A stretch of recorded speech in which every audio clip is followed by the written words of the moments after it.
नमस्कार अमरावती जिल्ह्यातील डफरीन अर्थात जिल्हा स्त्री रुग्णालयात एक धक्कादायक घटना घडली आहे। कुटुंब शस्त्रक्रियेसाठी दाखल करण्यात आलेल्या पल्लवी भूषण गुडदे वय वर्ष 25 या तरुणीचा उपचारादरम्यान मृत्यू झाला आहे। शस्त्रक्रियेपूर्वी भूल तज्ज्ञांनी अॅनेस्थेशिया दिल्यानंतर संबंधित तरुणीची प्रकृती अचानक खालावली आणि ती कोमात गेली। त्यानंतर गेल्या काही दिवसांपासून तिच्यावर अतिदक्षता विभागात उपचार सुरू होते। मात्र आज दिनांक 23 जानेवारी रोजी उपचारादरम्यान तिचा मृत्यू झाला। या घटनेनंतर मृत महिलेच्या नातेवाईकांनी जिल्हा शल्यचिकित्सकांकडे लेखी निवेदन सादर करत संबंधित डॉक्टर आणि वैद्यकीय प्रशासनावर गंभीर आरोप केले आहेत। योग्य तपासणी न करता निष्काळजीपणे भूल दिल्यामुळेच हा मृत्यू झाल्याचा दावा नातेवाईकांनी केला आहे। दोषी डॉक्टरांवर सदोष मनुष्यवधाचा गुन्हा दाखल करून कठोर कारवाई करण्याची मागणीही नातेवाईकांनी केली आहे। दरम्यान या प्रकरणाची गंभीर दखल घेत जिल्हा शल्यचिकित्सकांनी चौकशी समिती नेमण्याचे निर्देश दिले आहेत। चौकशी अहवाल आल्यानंतर पुढील कारवाई करण्यात येईल असे प्रशासनाकडून सांगण्यात आले आहे। या घटनेमुळे अमरावती जिल्हा स्त्री रुग्णालयाच्या कार्यपद्धतीवर प्रश्नचिन्ह उपस्थित झाले असून नागरिकांमध्ये तीव्र संताप व्यक्त केला जात आहे।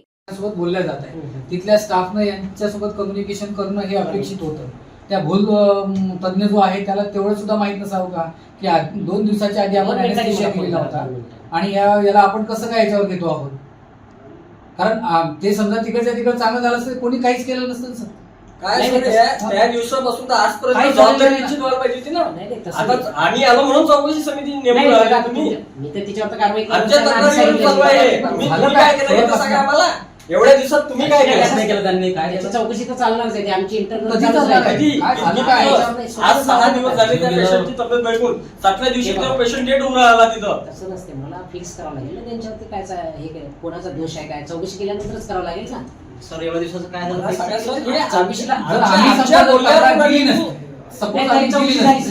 कधी जसं तिला त्या 11 वाजता तिला जर पेशंट घेतलेला आहे 4:30 वाजेपर्यंत त्या नातेवाईकांनाही बोलल्या गेलं नाही तर खरं सर परिस्थिती याच्यात तुम्हाला बोलवणार आहे याच्यात बरं तुम्हाला सगळ्यांनाच बोलवणार जे आहेत नातेवाईक याच्यात मला तुमचे नावही द्या त्यांच्यासोबत कोण कोण होते ते सगळे नाव द्या। असं वाटे का माझा पेशंट पीएम रूम मध्ये पडलेला या स्थितीत होता आणि जेव्हा बोंद्रे साहेबांशी मी बोललो, साहेब म्हटलं एवढं मोठी प्रक्रिया तुम्ही झाली, समजा तुम्ही इतक्या वेळ गमावला, तुम्ही आतापर्यंत काय केलं तुमच्यापेक्षा तज्ञ डॉक्टरांना बोलावं म्हटलं इथं आणि उपचार करायला म्हणे मीच इथं तज्ञ, माझ्यापेक्षा कोणी तज्ञ नाही म्हणे, डॉक्टर बोंद्रे म्हणे। आणि ज्या डॉक्टरनं गायनॉलॉजिस्टनं ज्या डॉक्टरनं आपला पेशंट ऑपरेशन साठी सिलेक्ट केला त्यांचं नाव आणि अजून याच्यामध्ये जे काही इन्व्हॉल्व असतील त्यांचे नाव आम्हाला लेखी स्वरूपामध्ये पाहिजे। जे आज जो मृत्यू झालेला आहे पल्लवी भूषण गुडदे आणि ती माझी मुलगी आहे, ती कुटुंब शस्त्रक्रियासाठी डफरीन येथे भरती झाली होती 13 तारखेला भरती झाल्यानंतर ते 1 ते 1.5 महिन्याची गर्भवती पण होती।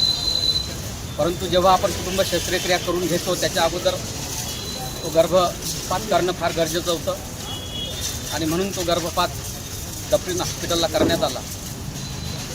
आणि जेव्हा आपण गर्भपात करतो तर त्या गर्भपातामध्ये त्या स्त्रीला कितीतरी रक्तस्राव जातो, विकनेसपणा येतो, तिचा HB कमी होतो आणि अशा परिस्थितीमध्ये एकदम त्या पेशंटला कुटुंब शस्त्रक्रियेकरिता घेता येत नाही। दुसरी गोष्ट, कमीत कमी या डफरीन हॉस्पिटलच्या प्रशासनाने किंवा तिथल्या डॉक्टरांनी असं करायला पाहिजे होतं का तिचा गर्भपात केल्यानंतर अबॉर्शन केल्यानंतर तिला घरी पाठवणं गरजेचं होतं, तिला समुपदेशन करणं आवश्यक होतं आणि तंदुरुस्त झाल्यानंतर पुन्हा तिला शस्त्रक्रियासाठी बोलावणं आवश्यक होतं। हा सल्ला देणं तिथल्या डॉक्टरांचं काम होतं, परंतु त्यांनी तसं काहीच केलं नाही। उलट अबॉर्शन केल्यानंतर 3ऱ्या दिवशी त्यांनी तिला कुटुंब शस्त्रक्रियासाठी ऑपरेशन थिएटरमध्ये नेलं। ऑपरेशन थिएटरमध्ये नेल्यानंतर ही पाहलं नाही त्यांनी का त्या पेशंट लायबल आहे किंवा नाही आहे किंवा तो फिट आहे किंवा नाही आहे शस्त्रक्रियासाठी।